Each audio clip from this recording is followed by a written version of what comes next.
காலவெளியிலும் கொஞ்ச நேரம் கர்த்தருடைய வார்த்தையை தியானிப்போம். 2 ராஜாக்களில் 22:19 யோசியா ராஜாவை பார்த்து கர்த்தர் சொல்லுகிறார். யோசியா யாரு? இந்த ராஜாவை பார்த்து கர்த்தர் சொல்லுகிறார், நான் இந்த ஸ்தலத்திற்கும் அதன் குடிகளுக்கும் விரோதமாக அவர்கள் பாழும் சாபமாவார்கள் என்று சொன்னதை நீ கேட்டபோது உன் இருதயம் இலகி. கவனிக்கிறீங்களா? ஒருவேளை விக்கிரக ஆராதனைக்காரர்கள், விபச்சாரக்காரர்கள், சூனியக்காரர்கள் நிறைந்த இந்த ஊரில் நான் கேட்டதையுமே அந்த யோசியா ராஜா இங்கே இருந்திருந்தாருன்னா என்ன செஞ்சிருப்பார் தெரியுங்களா? கர்த்தர் சொல்கிறாரு, நான் பாழும் சாபமாகும் என்று சொன்ன இந்த தேசத்தை குறித்து நீ கேட்ட பொழுது என்ன செஞ்சாராம்? சொன்னதை நீ கேட்டபோது உன் இருதயம் இலகி. இந்த ஜனங்கள் சோத்திர கர்த்தருடைய நாமமிக்க இந்த ஜனங்கள் வீணாய் போய்கொண்டிருக்கிறாங்க, பாவத்தில் கிடக்கிறாங்க, சாபமாக கிடக்கிறாங்கன்னு கேள்விப்பட்ட உடனே அந்த யோசியா என்கிற ராஜா இலகினதான். நான் கேட்குறேன், இலகின மனசு இருக்கா இன்னைக்கு ஆவிக்குரியவர்கிட்ட? எனக்கு அருமையானவர்களே, எவ்வளவோ பேருக்கு ஓடி ஓடி ஓடி ஆறுதலவும், அவர்களுக்கு பிரச்சனைக்கு பிசாசு விரட்டவும், அநேக காரியங்களை செய்ய கர்த்தர் அடியனை கொண்டு போனார். பிரச்சனையுமே நான் பேசும்பொழுதே அவங்களுக்கு அவ்வளோ ஆறுதலாக இருக்குன்னு சொல்லுவாங்க. எல்லா இடத்துக்கும் கொண்டு போனார். ஆனால் நாங்கள் பிரச்சனைன்னு எங்களுக்கு சொன்ன உடனே ஒரு ஆளாவது பாஸ்டர் நாங்கள் இருக்கிறோம், நீங்கள் கவலைப்படாதீங்க, நாங்கள் ஜெபம் பண்ணுறோன்னு சொல்கிறதுக்கு நம்ம சபையில் ஒரு ஆளும் கிடையாது. நம்ம மூலம் ஆசீர்வதிக்கப்பட்ட ரட்சிக்கப்பட்டவர்கள் வெளியில் இருக்கவங்க ஃபோன் பண்ணி பிரச்சனையை கேள்விப்பட்டு, பாஸ்டர் நாங்கள் ஜெபம் பண்ணுறோம், நீங்கள் ஊழியத்தை விட்டுறாதீங்க, நாங்கள் ஜெபம் பண்ணுறோம், ஊழியத்தை விட்டுறாதீங்க. சென்னையிலேருந்து ஒரு ஆள், திருநெல்வேலி பக்கம் இருந்து ஒரு ஆள் வேலை செஞ்சுட்டு இருக்காள், ஃபோன் பண்ணி நாங்கள் இருக்கிறோம். இப்படிப்பட்ட ஒரு ஆறுதலான ஒரு விசுவாசிட்டு இருந்து கூட எங்களுக்கு வரல. எல்லாம் எங்களை குறித்து இதோட போயிடணும்னு நினச்சாங்களே தவிர, அநேகம் பேர் இதோட ஊழியம் நின்றுன்னு நினச்சாங்க தவிர, ஒரு ஆள் கடந்த ரொம்ப நாளைக்கு முன்னாடி ஒரு விசுவாச குடும்பம் வந்தவங்க சரி நல்லா இருப்பார் கேட்காமே இருந்தாங்க.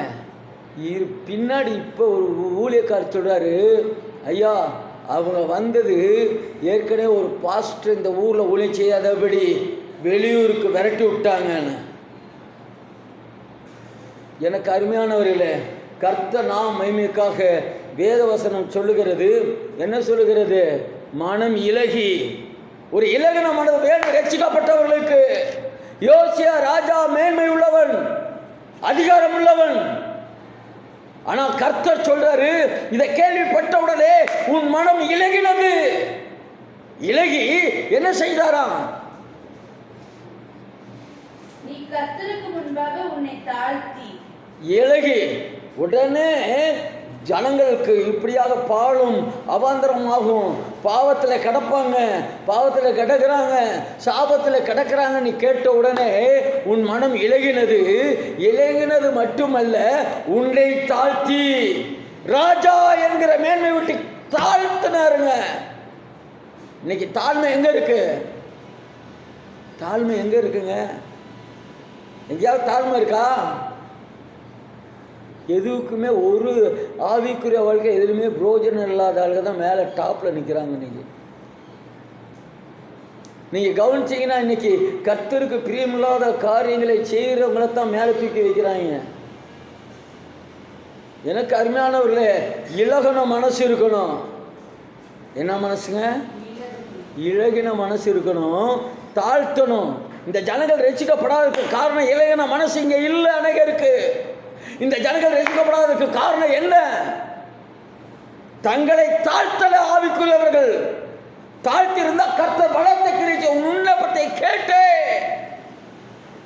கவனிச்சு பாருங்க. அதுலேயே அடுத்ததாக தாழ்த்தி உன் வஸ்திரங்களை கிழித்து கொண்டு, வஸ்திரம்னா என்ன? ராஜ வஸ்திரம், மேன்மை. மேன்மையெல்லாம் கிழிச்சு எரிஞ்சிட்டு எனக்கு ஒரு மேன்மையும் இல்லை, அப்படின்னு விழுந்து அந்த மனுஷன் அழுது விண்ணப்பம் பண்ணினான். இன்னைக்கு ஏன் இந்த ஊர்ல ரட்சிக்கப்படல ஜனங்கள்? ஏங்க? ஏன் இங்க சத்தியம் அறிவிக்கப்படலையா? இங்க பிசாசு அலறி ஓடலையா? மந்திரவாதி அலறலையா? இல்லையா? ஏன் ஏன் இங்க சாபம் நீங்கள? ஏன் பாவம் நீங்கள? எனக்கு அருமை இலகின மனசு இருக்கணுங்க. ஐயோ, அக்னி கடல் எரியிற நேரத்தில் போய் இவங்க விழுவாங்களே,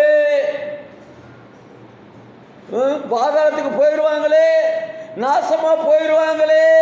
இந்த யோசியா ராஜா மனசுலாம் இலகினதான் அது கர்த்தர் பார்த்து சொல்றாரு, மனுஷன் பார்த்துல இனிமையா பேசி, அப்படியாயா, ஐயோ நல்லா இருக்கியா, பாவம் நீ இப்படியா பிரச்சனை மாட்டிக்கிட்டியா, இப்படி இல்லை, இவங்க இல்லை, இந்த மனுஷன் இல்லை, கர்த்தரே சொல்கிறார். மனது இழகி, நீ மனது இழகி என்ன செஞ்ச? தாழ்த்தின. அதுக்கடுத்து என்ன செஞ்ச? உன் வஸ்திரங்களை மேன்மைய தூக்கி போட்டுட்ட. மேன்மையை தூக்கி போட்டாச்சு. தூக்கி போட்டுட்டு வஸ்திரங்கள் கிழித்து கொண்டு எனக்கு முன்பாக அழுதபடியால். யாருக்கு முன்பாக? கர்த்தருக்கு முன்பாக. எவ்வளோ பேர் இப்போ ஆவிக்குரியவர்கள் அழுகிறாங்கங்க. மற்றவங்களை அழுக வைக்கிறதுக்கு தான் இருக்கிறாங்களே தவிர சொல்ல முடியாமல் சொல்லிட்டு இருக்கிறேன். மற்றவங்களை அழுக வைக்கிறது.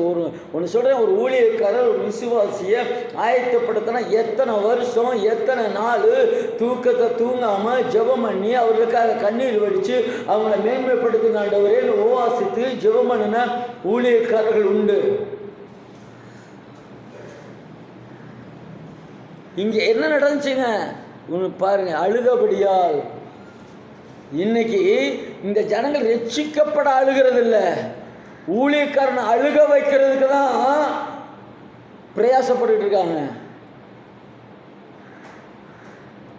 எனக்கு அருமையானவர்களே, இப்பொழுதும் சொல்லுகிற வேதவசனம் சொல்லுகிறது, நீங்கள் இந்த ஊருக்கோ இப்படிப்பட்ட சாபத்தில் கிடக்கிறவர்களுக்கோ நீங்கள் அழுதாதான் உங்கள் விண்ணப்பத்தை கேட்பாரு. அழுதபடியால் விண்ணப்பத்தை கேட்டேன். பாருங்க 22:20 நான் இந்த ஸ்தலத்தின் மேல் வரப்படும் சகல பொல்லாப்பையும் உன் கண்கள் காண்பதில்லை. இந்த நகரத்தில் அழுதிங்கன்னா இந்த ஊர்ல இருக்கிறது பொல்லாப்ப நம்ம கண்கள் காணாது. யார் கண்கள் காணும் தெரியுமா? இவரு மனம் திரும்பி தாழ்மைப்பட்டு மனது இலகி இருந்த மனுஷன். அவர் இந்த பொல்லாப்பழம் காண மாட்டாராம், அவர் பிள்ளைகள் காண்பார்களாம். ஹலோ, நீங்க மனது இலகி ஸ்தோத்திர கர்த்தர் நாம் மகிமைக்காக மனது இலகி அழுது விண்ணப்பம் பண்ணலனா, விண்ணப்பம் பண்ணினா நீங்க தப்பிச்சுக்கலாம். பிள்ளைகள் தப்பிக்குமா? பிள்ளைகள் என்ன செய்து? யோசியா ராஜாவின் பிள்ளைகள் அவர்கள் கர்த்தருக்குள் இருந்தார்களா இல்லையான்னு தெரியல. அதனால தான் உன் பிள்ளைகள் தான் இந்த சாபத்தை காண போறாங்கிறாரு. சாபத்தை காண போறாரு. அப்படி காண போறாங்க அப்படின்னு சொல்றாரு கர்த்தர். இன்னைக்கு நாம ஒருவேளை கண்ணீர் விட்டு கதறி அழுதாலும், இந்த ஜனங்கள் பாவத்திலிருந்து சாபத்திலிருந்து நீக்கப்பட்டு வந்தாலும், ஆனா நம்ம பிள்ளைகள் தப்பிப்பார்களான்னு சொல்ல முடியாது. பிள்ளைகள் தப்பிப்பார்களான்னு சொல்ல முடியாது. யோசியாவின் ராஜாவின் பிள்ளைகள் அந்த அவங்க பிள்ளைகளோட குமாரன் தான் பார்ப்பாங்க. இந்த பிரச்சனையை, இந்த சாபத்தை குறித்து, தண்டனை குறித்து அவங்க தான் பார்ப்பாங்கிறார். எனக்கு அருமையான உள்ள கர்த்தருடைய நாம் மகிமைக்காக நீங்களும் நானும் தேசத்தை குறித்து மனது இழகணும். இரக்கம் இருக்கணுங்க. இரக்கம் உள்ளவன் இரக்கம் பெறுவான். இரக்கம் உள்ளவன். நீங்கள் அநேகம் பேர் சொல்லுவாங்க, இந்த நான் ரொம்ப இரக்க சுபாவம். என்ன இரக்க சுபாவம்? இந்த வழியில் பிச்சை கேட்டால் 10 ரூபா போட்டால் இரக்க சுபாவமா? கொஞ்சோண்டு சோத்தை போட்டால் இரக்க சுபாவமா? மனது நான் ரொம்ப இலகின மனதான். என்ன மனது? 10 ரூபா போடுறதுக்கு இலகின மனது வேணுமாக்கும். துன்மார்க்கன் கூட அள்ளி அள்ளி கொடுத்துக்கிட்டு இருக்கிறான். லஞ்சம் வாங்குறவன் கூட அள்ளி அள்ளி கொடுத்துக்கிட்டு இருக்கான். எனக்கு அருமையான இலகின மனது இருக்கணும். அந்த மனுஷன் கீழே இறங்கிட்டாரு, அழுது விண்ணப்பம் பண்ணுறாரு. ஆண்டவரே, எனக்கு கொடுத்திருக்கிற இந்த தேசத்தில் இருக்கிற ஜனங்கள் வீணா போகக்கூடாது, சாபத்தினால் ஏதோ வாழ்க்கை வீணா போகக்கூடாது, பாவத்தினால் வீணா போகக்கூடாதுன்னு விண்ணப்பம் பண்ணின ராஜா மேன்மை விட்டு தாழ்மையாய் விழுந்து அதை கர்த்தர் விரும்புகிறார். அதுக்கடுத்து தான் பாருங்க, அவன் பிள்ளைகளை அதுதான் அதெல்லாம் காண்பாங்கன்னு சொன்னான். இனி இந்த புதிய ஏற்பாடு காலத்தில் பிள்ளைகளுக்காக அதிகமாக ஜெபிக்கிறவர்களா இருக்கணும். இங்கே இருக்கிற முத்திரப்பட்டியில் இருக்கிற சாபம், இந்த முத்திரப்பட்டியில் இருக்கிற பாவம், அக்கிரமங்கள் என் பிள்ளையை தொடக்கூடாது. இதுக்காவது கண்ணீர் விட்டு நம்ம ஜெபித்து தான் ஆகணும். அல்லேலூயா, அல்லேலூயா. பாருங்க, லேவியர் 26:2-4. டைம் ஆகி போச்சு. அது ஒன்று மட்டும் சொல்லிட்டு நான் போகிறேன், நிறையா இருக்குது. சரி, கர்த்தரை லேவியர் 26:2-4. என் ஓய்வு நாட்களை ஆசரித்து என் பரிசுத்த ஸ்தலத்தை குறித்து பயபக்தியாக இருப்பீர்களாக.